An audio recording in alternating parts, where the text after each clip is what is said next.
If you're trying to decide between Amazon FBA and Amazon dropshipping, then this video will specifically outline for you how to avoid risking your hard-earned money and how to avoid making costly mistakes that could set you back months. Every YouTuber and Instagram guru is going to be telling you why Amazon FBA is better because it's more well-known and it's more trusted, but they don't tell you what the actual intricate details involve. Things like spending thousands of dollars upfront on inventory in order for you to make sales. Also risking that thousands of dollars of money on inventory before products even end up selling, and then having to spend numerous different amounts of money on advertisements to get those products to sell. So with all of this and ensuring that you can take care of your family, you can still be able to do things alongside your day-to-day job, make sure your kids are cared for, and you're not risking any of your hard-earned money up front, doing Amazon FBA makes it virtually impossible. Now my goal is to help you leverage the world's most popular platform, Amazon, to your advantage through an Amazon business, but doing so all without spending money on ads, placing money on bulk orders, dealing with any sort of foreign-based suppliers, or needing any sort of prior experience. And I'm going to show you why Amazon dropshipping consistently outperforms Amazon FBA for busy individuals much like yourself potentially watching this video, and which one actually puts more money in your pocket at the end of the day. And if you don't know who I am, my name is Shane Canelco, and I've been in this space for over 4.5 years. Now I've been able to help over 700 people start and scale their brand new Amazon businesses themselves. But everything I show you inside of this video, the results are not typical, right? Your individual results and what you take from this video is going to vary. Everything I show you throughout these videos is based on my own personal experience, and they're solely based for educational purposes only. So let's dive into it. There's no real better perspective I can give every single one of you than telling you what my own personal experience has been. Now, I first came into this Amazon space throughout the pandemic. Before that, I was working as a valet driver and I was studying university full time. But when the pandemic hit, I basically lost everything. So that means I had no job, and I ended up dropping out of school because I didn't believe in the education system anymore at that point. So as a broke ex-valet driver who just dropped out of school, right, obviously I wanted to be able to find a way to make money, but it was during a specific time during the pandemic where nobody was hiring. We were in this weird transitionary phase where not a lot of jobs were online at that point. So I tried to do a lot of my due diligence, and as I was looking to do so, I recognized that the one thing that was still running during the pandemic was Amazon. People were purchasing more products than ever before throughout the pandemic. But as I was doing my research, I continuously came across Amazon FBA. And Amazon FBA is more well known than comparatively to Amazon dropshipping. Now, the reason for this is because Amazon as a platform is not profitable on their day-to-day. Where Amazon is actually profitable is in two separate areas.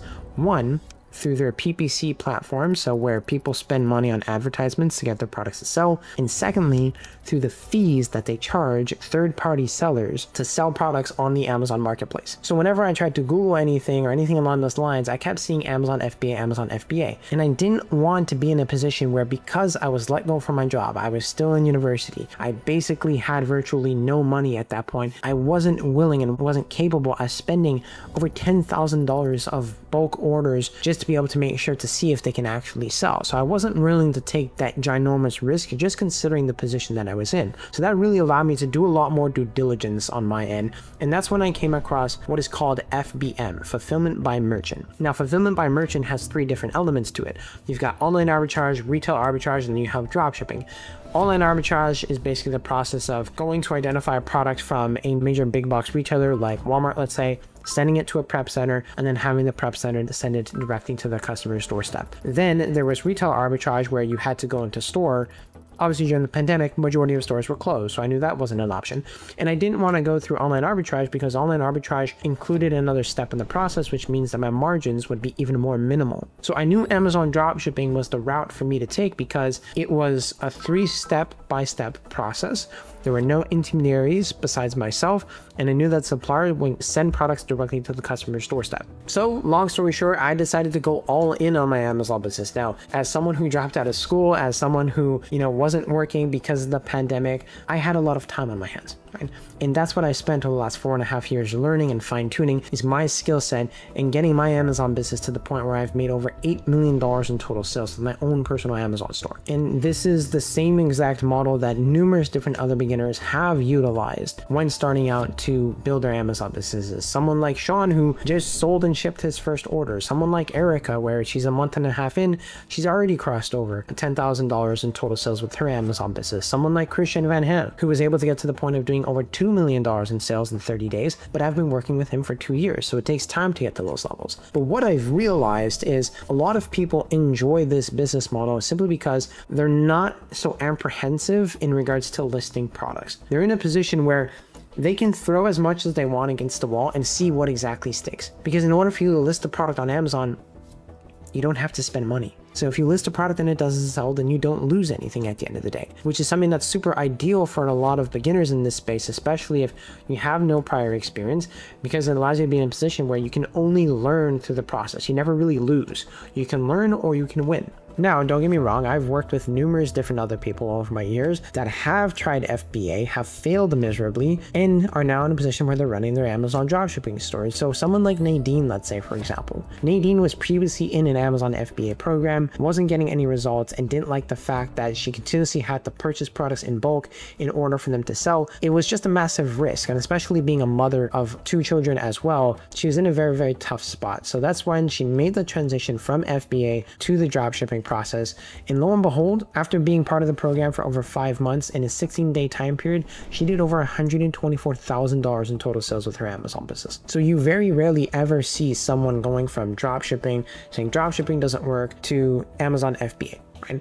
It's more so the other way around. FBA doesn't work for people, and then that's when they switch over to Amazon dropshipping because they weren't previously aware of the fact that there was a better way. So now let's talk about the actual startup costs that are involved with an Amazon business. So deciphering between Amazon FBA and Amazon dropshipping. Now we're going to look at basically 4 different elements. We're going to look at inventory costs, shipping costs, the amount of money you need for tools or different types of softwares, and the amount of money that you need to spend on ads. So first, let's look at Amazon FBA. So with Amazon FBA, in terms of the inventory costs, you're talking about over $5,000 in inventory costs as a beginner. That's just right out the gate, no matter what. Then in terms of shipping, usually that will run you an additional $1,000 to $2,000 on top of that, because you're purchasing such a bulk amount of inventory, and it's not going to be coming directly from a specific domestic-based supplier, and it's going to weigh a lot of weight as well. It's going to cost you a lot to ship the item to a specific warehouse. Now, thirdly, in terms of the tools that you use, it will range anywhere between $100 to $300 per month. And then lastly, in terms of ads, because Amazon FBA does require you to purchase products in bulk, that means that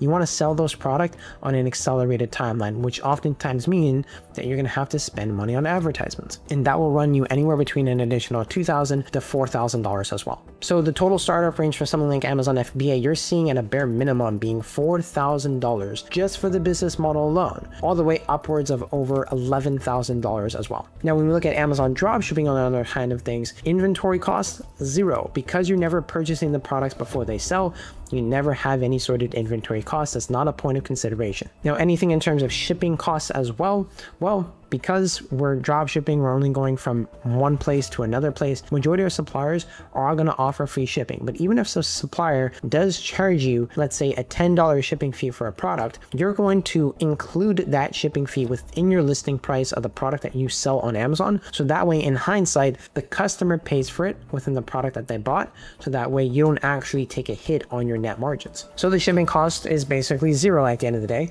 because you're not going to be the one that's ever going to be paying for shipping. You're going to have the customers pay for the shipping instead. Now, when we talk about the monthly tools or the different softwares you use, it's pretty similar to what Amazon FBA is. The only difference between FBA tools and softwares comparatively to Amazon dropshipping tools and softwares, with Amazon FBA, you're going to get a lot of data with the tools. There's a lot of graphs and charts and price points that you're going to need to be looking at, because you need to do a lot of research and data analysis before you go ahead and purchase 100 units of a product that's going to cost you 10 grand. But with dropshipping, we don't need access to that much data. So that's why I use a tool called AMZScout. And AMZScout is basically anywhere between $50 a month, or it could be a one-time fee of $200 as well. And then in this last point of consideration, when we talk about the ads element of things, you don't need to spend money on ads in order for you to get your products to sell when you're dropshipping on Amazon. You're not so pressed on the products you list selling within an accelerated timeline. So the more products you list, the higher the chance of you actually making sales. And we're also focusing on listing products from brands that people already know, like, and trust. So where attention goes, money flows at the end of the day. And we're just positioning our products and our product price points in a way where people are going to end up purchasing directly from our storefronts. So with an Amazon dropshipping store, you can see the startup cost anywhere between $100 to really just $500 at the end of the day. It's basically minimal, and that's only for the business model itself. Now, to be clear, this is something that one of my students, MJ, used for her to be able to build her Amazon business to $58,000 in total sales in just 4 months of starting. Same thing with someone like Nadine, who did that $124,000 in 16 days, Amazon dropshipping. Someone like Heather and Ben, where now they're at the point where Heather, his wife, has been able to quit her full-time job. That's through Amazon dropshipping. Now, outside of the cost, what is my real personal opinion and which one really works best for people that are completely new to this space? Well, it's very simply going to be Amazon dropshipping, because as a beginner, you don't want to lose money, right? You may not want to lose time that you spend towards this making no results, yes, but you most importantly don't want to lose money by starting something brand new. For the majority of people that I've worked with the last 4.5 years, these are busy professionals. They work the day-to-day job, right? They have at least 2 children. They do specific things. They have errands to run on the weekends. You're not in a position where you have to continuously add more stress on your shoulders because you purchased 100 units of a product and you're not 100% certain that it's going to end up actually selling. And even to that point, you don't need a lot of time to make this work. We're focusing on working smarter, not necessarily so much harder at the end of the day. So if you're completely new to this space and you're scared about that risk of failure, which is a total normal feeling, you have to think about how can you stack the odds in your favor of you being successful with this, or at least at a bare minimum, you not losing any money. And that's why Amazon dropshipping, there's such a low barrier to entry for people to get into it, but it's one of the least known business models out there because very few people know how to do it, and very few people know how to do it the right way when it comes to selling on Amazon as well, which is what I've spent the last 4.5 years of my life really perfecting, really making sure I know how to do it myself with my own Amazon store, so that way I can be able to actively teach it to people like yourself and my over 700 mentorship students also. Now look, don't get me wrong, Amazon FBA works. It does work. Just like anything else in the world, there are other things that do work. But just in my own personal experience, what I've seen for busy professionals who aren't willing to risk tens of thousands of dollars of their hard-earned money on products that they don't have 100% certainty are going to sell, Amazon dropshipping is a clear winner day in and day out. Now, if you feel like you got any sort of value from this video, then please go ahead, click that subscribe button, hit the like button, and I hope you all understand the differences between Amazon FBA and Amazon dropshipping so you can figure out which one would be best for you. I'll see you all in the next one.